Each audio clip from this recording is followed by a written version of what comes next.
IPL 2024 మూడో మ్యాచ్లో Eden gardens వేదికగా కేకేఆర్ మరియు ఎస్ఆర్హెచ్ జట్లు తలపడబోతున్నాయి. సో ఈ మ్యాచ్ అయితే చాలా ఇంట్రెస్టింగ్ ఉండబోతుంది. ఎందుకంటే రెండు జట్లు ఆన్ ది పేపర్ చూసుకుంటే వెరీ స్ట్రాంగ్. మెయిన్లీ ఇరు జట్లలో పవర్ హిట్టింగ్ బ్యాట్స్మెన్ చాలా మంది ఉన్నారు, అలాగే స్ట్రాంగ్ బౌలర్స్ కూడా ఉన్నారు. అయితే మరి స్టార్ ప్లేయర్స్ మధ్య ఇప్పటివరకు ఐపీఎల్లో ఎలాంటి బ్యాటిల్స్ నడిచాయి, ఎవరి మీద ఎవరికి పై చేయింది, ఇలాంటి ఇంట్రెస్టింగ్ విషయాలతో మనం ఈ మ్యాచ్కి సంబంధించిన టాప్ 5 ప్లేయర్ బ్యాటిల్స్ గురించి ఈ వీడియోలో తెలుసుకుందాం. Number 5 Travis head versus Mitchell Starc. ఇదైతే పవర్ ప్లేలో ఉండబోయే ఒక ఎగ్జైటింగ్ బ్యాటిల్. మెయిన్ ఇద్దరు ఆటగాళ్ళు కూడా ఆస్ట్రేలియాకు చెందిన ప్లేయర్సే, అలాగే చాలా కాలం తర్వాత ఐపీఎల్ ఆడబోతున్నారు. సో ప్రెజెంట్ ట్రావిస్ హెడ్ మరియు మిచెల్ స్టార్క్ ఇద్దరు కూడా చాలా మంచి ఫామ్ లోనే ఉన్నారు. అయితే ఇప్పటివరకు ఐపీఎల్ చూసుకుంటే వీళ్ళిద్దరి మధ్య ఒక్కసారి కూడా ఫేస్ ఆఫ్ జరగలేదు. ఇన్ఫాక్ట్ ఓవరాల్ గా చూసుకున్న వీళ్ళిద్దరి మధ్య నెట్స్ లో తప్పితే బయట పెద్దగా బ్యాటిల్స్ జరగవు, ఎందుకంటే ఇద్దరు ఆస్ట్రేలియాకు చెందిన ప్లేయర్సే. బట్ ఎనివే ఈ మ్యాచ్ పవర్ ప్లేలో మాత్రం వీళ్ళిద్దరి మధ్య ఒక హై వోల్టేజ్ బ్యాటిల్ ఉండబోతుంది.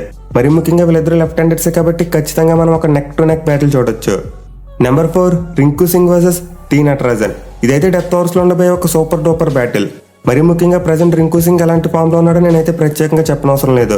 మన టీమిండియా తరపున అద్భుతంగా ఆడుతున్నాడు, అలాగే డొమెస్టిక్ క్రికెట్ లో చూసుకుని అదరగొట్టేస్తున్నాడు.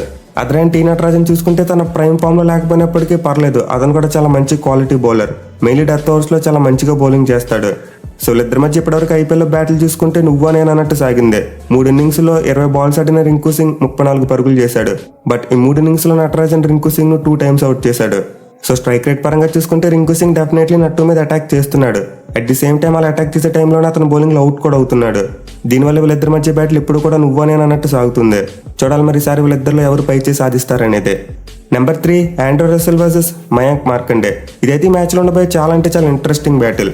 ఎందుకంటే రసెల్ పేస్ బౌలింగ్ ని చాలా బాగా ఆడతాడు, బట్ స్పిన్ బౌలింగ్ వచ్చేసరికి మాత్రం కొంతవరకు తడపడతాడు. మెయిన్లీ లెగ్ స్పిన్ బౌలింగ్ ఆడేందుకైతే చాలా ఇబ్బంది పడతాడు. ఇన్ఫాక్ట్ మయాంక్ మార్కండేకి రసెల్ మీద అద్భుతమైన రికార్డు ఉంది. లాస్ట్ ఇయర్ రెండు జట్ల మధ్య జరిగిన 2 మ్యాచ్ల్లో కూడా మార్కండేనే రసెల్ అవుట్ చేశాడు. సో ఓవరాల్ గా ఇప్పటివరకు ఐపీఎల్ వీళ్ళిద్దరి మధ్య 4 సార్లు ఫేస్ ఆఫ్ జరగగా 15 బంతులాడిన రసెల్ 14 పరుగులు మాత్రమే చేశాడు. మోస్ట్ ఇంపార్టెంట్లీ 4 ఇన్నింగ్స్ లో ముందు చెప్పుకున్నట్టే 2 సార్లు అవుట్ అయిపోయాడు. సో యావరేజ్ పరంగా చూసుకున్నా, స్ట్రైక్ రేట్ పరంగా చూసుకున్నా రసెల్ మీద మార్కండేకి అస్సలు మంచి రికార్డు లేదు. దీంతో SRH captain Pat Cummins Russell batting వచ్చినప్పుడు ఖచ్చితంగా మార్కండేకి ఒక ఓవర్ బౌలింగ్ ఇవ్వాలి. ఇన్ఫాక్ట్ నేను అడిగితే రసెల్ డెత్ ఓవర్స్ లో వచ్చేలా ఉంటే డెత్ ఓవర్స్ వరకు ఒక ఓవర్ ఆపాలి మార్కండేదే. సో చూడాలి ఈసారైనా రసెల్ యంగ్స్టర్ కి కౌంటర్ ఇస్తాడా, లేకపోతే మార్కండేదే మరోసారి పైచే అవుతుంది అనేది. Number 2 Aiden Markram versus Varun Chakravarthy. ఇదైతే మిడిల్ ఓవర్స్ లో ఉండిపోయి ఒక మ్యాచ్ డిసైడింగ్ బ్యాటిల్ అని చెప్పుకోవచ్చు. ఎందుకంటే ఈ మ్యాచ్ జరిగేది కోల్కతా ఈడెన్ గార్డెన్స్ లో, అండ్ అక్కడ పిచ్ డెఫినెట్లీ స్పిన్ బౌలింగ్ అనుకూలిస్తుంది. అండ్ కేకేఆర్ టీమ్ లో చూసుకుంటే 3 స్పిన్నర్స్ ఉన్నారు, వరుణ్ చక్రవర్తి, సునీల్ నారాయణ్ మరియు Shreyas Sharma. So definitely 3 middle overs లో ఎస్ఆర్హెచ్ బ్యాట్స్మెన్ మీద చాలా ఒత్తిడి పెడతారు. బట్ ఎస్ఆర్హెచ్ టీమ్ కున్న స్ట్రాంగెస్ట్ అడ్వాంటేజ్ ఏంటంటే ఎయిడెన్ మార్క్రమ్ కు కేకేఆర్ స్పిన్నర్స్ మీద చాలా మంచి రికార్డు ఉంది. మెయిన్లీ వరుణ్ చక్రవర్తి మీద అద్భుతమైన రికార్డు ఉంది. వీళ్ళిద్దరు ఇప్పటివరకు 5 ఇన్నింగ్స్ లో తలపడితే 36 బాల్స్ ఆడిన మార్క్రమ్ ఏకంగా 67 పరుగులు చేశాడు. అండ్ ఆల్సో అతని బౌలింగ్ లో కేవలం ఒక్కసారి మాత్రం అవుట్ అయ్యాడు. సో యావరేజ్ పరంగా చూసుకున్నా, స్ట్రైక్ రేట్ పరంగా చూసుకున్నా మార్క్రమ్ కు చక్రవర్తి మీద నిజంగా మైండ్ బ్లోయింగ్ రికార్డు ఉంది. ఇన్ఫాక్ట్ ఒక్క మార్క్రమే కాదు, మరి SRH middle order batsmen Heinrich Klaasen కు కూడా కేకేఆర్ స్పిన్నర్స్ మీద చాలా మంచి రికార్డు ఉంది. మెయిన్లీ క్లాసెన్ కు సునీల్ నారాయణ మీద T20 ఫార్మాట్ లో 180 కంటే ఎక్కువ స్ట్రైక్ రేట్ ఉంది. So definitely SRH middle order batsmen అయిన ఎయిడెన్ మార్క్రమ్ మరి హెన్రిక్ క్లాసెన్ వీళ్ళిద్దరు కూడా కేకేఆర్ స్పిన్నర్స్ కు ఒక పెద్ద సవాల్ లాంటి వాళ్ళు. చూడాలి మరి కేకేఆర్ స్పిన్ ట్రియో వీళ్ళిద్దరిని ఎలా కౌంటర్ చేస్తారనేది. Number 1 Shreyas Iyer versus Bhuvneshwar Kumar. ఇదైతే మ్యాచ్ లో ఉండబోయేది top notch battle. Mainly Shreyas Iyer చాలా ప్రతికూల పరిస్థితుల మధ్య ఐపీఎల్ లోకి ఎంట్రీ అవ్వబోతున్నాడు. అతను మన టీమిండియాలో చోటు కోల్పోయాడు, అలాగే బీసీసీఐ సెంట్రల్ కాంట్రాక్ట్ కోల్పోయాడు. అంతేకాకుండా అతనికి ఒక ఇంజరీ స్కేర్ కూడా ఉంది. పైగా అతను T20 వరల్డ్ కప్ కంటెన్షన్ లో ఉండాలంటే ఐపీఎల్ లో చాలా బాగా రాణించాలి. కొన్ని ప్రతికూల పరిస్థితుల్లో కేకేఆర్ కెప్టెన్ గా బరిలోకి దిగబోతున్న శ్రేయస్ అయ్యర్ మీద అయితే చాలా ఒత్తిడి ఉండబోతుంది. అయితే వీటన్నింటితో పాటు అతనుకున్న మరో పెద్ద సమస్య Bhuvneshwar Kumar. SRH star pace bowler అయిన భువనేశ్వర్ కుమార్ పవర్ ప్లేలో ఎలాంటి బౌలింగ్ చేస్తాడనేది నేను ప్రత్యేకంగా చెప్పనవసరం లేదు. మెయిన్లీ అతనికి శ్రేయస్ అయ్యర్ మీద మైండ్ బ్లోయింగ్ రికార్డు ఉంది. వీళ్ళిద్దరు ఇప్పటివరకు 10 ఇన్నింగ్స్ లో తలపడితే 49 బాల్స్ ఆడిన అయ్యర్ కేవలం 44 పరుగులు మాత్రమే చేశాడు. అండ్ ఆల్సో అతను భూమి బౌలింగ్ లో 3 టైమ్స్ కూడా అవుట్ అయ్యాడు.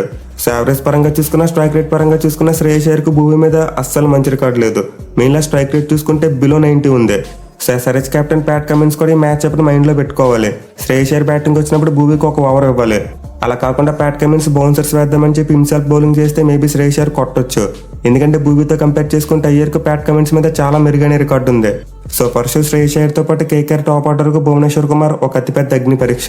ఇనిషియల్ గా అతను సరిగ్గా ఆడలేకపోతే కేకేఆర్ టీం పవర్ ప్లేలోనే 2-3 వికెట్లు కోల్పోయే ఛాన్స్ ఉంటుంది. సో చూడాలి మరి కేకేఆర్ టాప్ ఆర్డర్ భూమిని ఎలా ఫేస్ చేస్తారనేది. సో ఇవే గైస్ కేకేఆర్ మరియు ఎస్ఆర్హెచ్ జట్ల మధ్య జరగబోయే మ్యాచ్లో ఉన్న టాప్ ఇంట్రెస్టింగ్ బ్యాటిల్స్. ఇన్ఫాక్ట్ ఇవే కాకుండా ఇంకా చాలా బ్యాటిల్స్ ఉన్నాయి.